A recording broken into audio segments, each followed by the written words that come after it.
And as we head into the holiday shopping season, some big banks and credit card issuers are sending customers new cards containing cutting-edge technology designed to tighten security and cut down on fraud.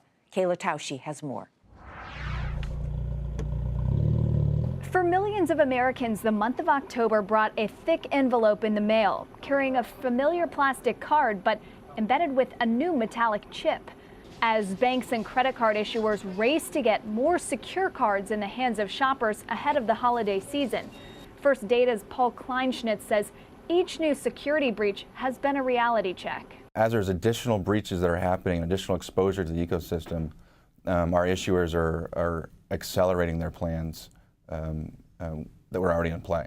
Since then, this EMV technology has come into focus. It's popular abroad because it requires a unique code to carry out a transaction, not just a swipe. When Britain switched to a chip and pin system, they cut fraud in stores by 70%.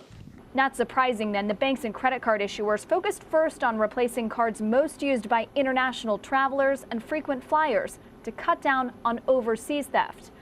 But this month it went mainstream, with Bank of America replacing old debit cards with chips. More banks and government-issued cards will do the same early next year, anticipating a widespread change at the checkout that requires retailers to get new terminals too.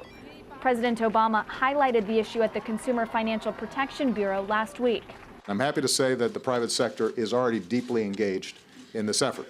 Today, a group of retailers that includes some of our largest, Home Depot, Target, Walgreens, Walmart, and representing more than 15,000 stores across the country.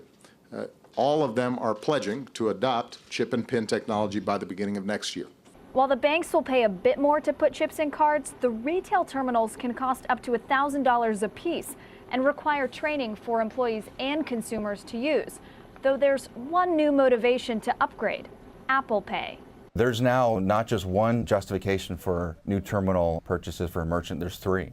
So the point is NFC and EMV and encryption are enabled in all the new generation terminals and point of sale.